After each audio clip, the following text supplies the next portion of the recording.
नमस्कार, मी नीलाक्षी काळे सालके. मातृगंधाच्या वैज्ञानिक माहितीपर गोष्टीत आपण ऐकणार आहोत प्राणवायू अर्थात ऑक्सिजन.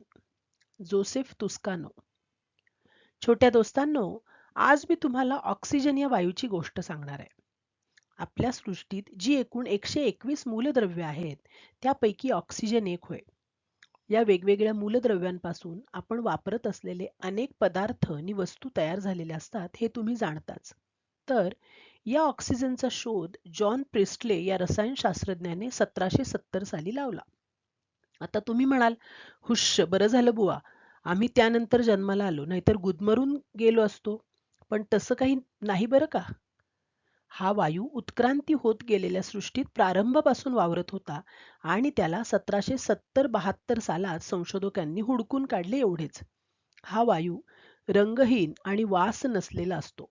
तुम्हाला वाटेल की त्याला सुगंध असता तर किती बरे झाले असते. पण मित्रांनो, तो त्याचा नैसर्गिक गुणधर्म असतो व त्याला इलाज नसतो. त्याचे रासायनिक सूत्र O2 म्हणजे ऑक्सिजनच्या 2 अणूंनी बनलेला रेणू असे आहे. आपल्या सभोवतालच्या वातावरणात साधारणपणे 21% ऑक्सिजन, 70% नायट्रोजन, 0.4% कार्बन डायऑक्साईड व अन्य इतर वायू असतात. दिवसाला सुमारे 11,000 लिटर हवा श्वसनाद्वारे प्रत्येक माणसाच्या शरीरात जाते. त्यात 20% ऑक्सिजन असतो, परंतु त्याच्या उच्च वासातून बाहेर पडणाऱ्या हवेतून त्यातला 15% ऑक्सिजन देखील बाहेर पडतो. म्हणजेच दररोज हवेतला 550 लिटर ऑक्सिजन आपले प्रत्येकाचे शरीर नैसर्गिकरित्या वापरत असते. आपल्याकडे उद्योग व्यवसायात प्रामुख्याने धातू कामासाठी आणि वैद्यकीय क्षेत्रात रुग्णाच्या कृत्रिम श्वसनासाठी ऑक्सिजन वायूची मोठ्या प्रमाणात नितांत गरज असते. हवेतील मिश्र ऑक्सिजन त्यासाठी पुरेसा नसतो. मग माणसाने शक्कल लढवली. संयंत्राचा वापर करून कारखान्यात मोकळ्या हवेची तांत्रिकरित्या गाळण करून शुद्ध ऑक्सिजन मिळवला आणि त्याला नळकांड्यात कोंडून ठेवायला सुरुवात केली. अशा प्रकारे मिळणारा ऑक्सिजन वायू 93 ते 95% शुद्ध असतो. ऑक्सिजन वायू ज्वलनास मदत करतो व ज्वलनाने निर्माण होणारी उष्णता ऊर्जा उद्योगात विविध कामी उपयोगी पडते. या बाह्य ज्वलनात उत्सर्जित होणारा कार्बन डायऑक्साईड वायू वातावरणात मुक्त होतो. तसेच आपण श्वासातून शरीरात घेत असलेल्या हवेतील ऑक्सिजन नाकावाटे आपल्या फुफ्फुसात घेतो व तिथून तो रक्तावाटे शरीरभर पसरतो आणि शरीरातील निरनिराळ्या ठिकाणच्या पेशींना पोहोचवला जातो. पेशींना ऑक्सिजन मिळाला की तिथे मंद ज्वलन होते व ऊर्जा निर्मिती होते. ही ऊर्जा शरीराच्या विविध कार्यासाठी वापरली जाते. या ज्वलनक्रियेत तयार होणारा कार्बन डायऑक्साईड वायू रक्ताद्वारे फुफ्फुसात आणला जातो आणि नाकावाटे हवेत उत्सर्जित केला जातो. वातावरणात मुक्त होणारा कार्बन वायू वनस्पती प्रकाश संश्लेषण प्रक्रियेद्वारे अन्न निर्मितीसाठी वापरतात आणि ऑक्सिजन हवेत मुक्त करतात. असे हे लक्षणीय उपयुक्त निसर्ग चक्र आहे. अर्थात वनस्पती रात्री प्राण्यासारखे श्वसन देखील करतात आणि समुद्रात वावरणारे नीलहरित जीवाणू देखील त्यांच्या अन्न निर्मितीत वातावरणातील कार्बन वायू घेऊन ऑक्सिजन हवेत सोडतात. हेही इथे लक्षात घेतलं पाहिजे. आपल्या शरीरातील फुफ्फुसे शरीराला ऑक्सिजन पुरवण्याचे महत्त्वाचे कार्य करतात. एखादा रुग्ण गंभीररित्या आजारी असला की त्याला कृत्रिमरित्या ऑक्सिजन पुरवतात. त्यावरूनच त्याला ऑक्सिजनवर ठेवला आहे असा वाक्प्रचार प्रचलित आहे.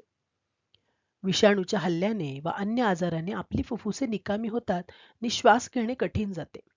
तेव्हा नळकांड्यातील ऑक्सिजन माणसाला जिवंत ठेवण्यास हातभार लावतो. कोविड-19 या महामारीच्या अपूर्व विषाणूने माणसाच्या फुफ्फुसात शेंबडासारखा चिकट पदार्थ तयार होतो व ती चोंदून जातात.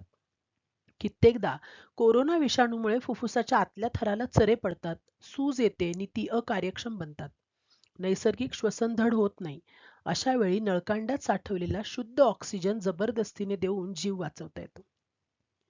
औद्योगिक क्षेत्रात छोटी मोठी संयंत्रे उभारून हवेतला ऑक्सिजन भौतिक पद्धतीने शोषून नळकांड्यात दाबाखाली भरून ठेवतात.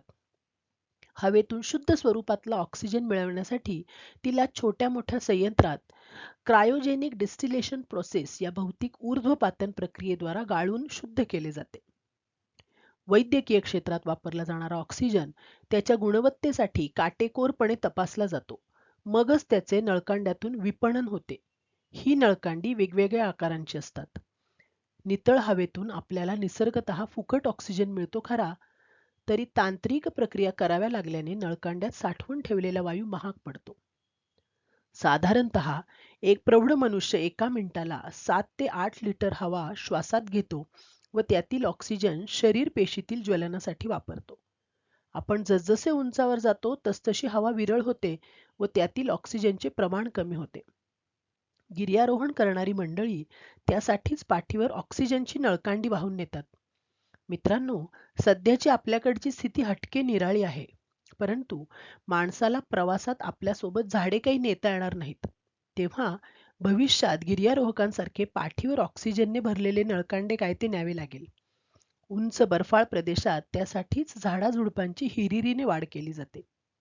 मित्रांनो, तुम्ही पाहताच की पेट्रोल पंपावर इंधन भरण्यासाठी वाहनांची रांग लागते. त्याचप्रमाणे उद्या आपल्याकडे ऑक्सिजन पंप उघडावे लागतील आणि पाठीवर ऑक्सिजनची रिकामी नळकांडी घेऊन माणसे रांगेत प्रतीक्षा करत ताटकळत उभी असतील. अशी बिकट वेळ येऊ नये म्हणून आपण साऱ्यांनी मिळून आताच काळजी घ्यायला हवी. अर्थात या ऑक्सिजन पुराणावरून आपल्या लक्षात येईल की माणसाने निर्माण केलेल्या प्लांट्सपेक्षा निसर्गातील प्लांट्स खचितच उपयोगी आणि स्वस्त असतात. धन्यवाद.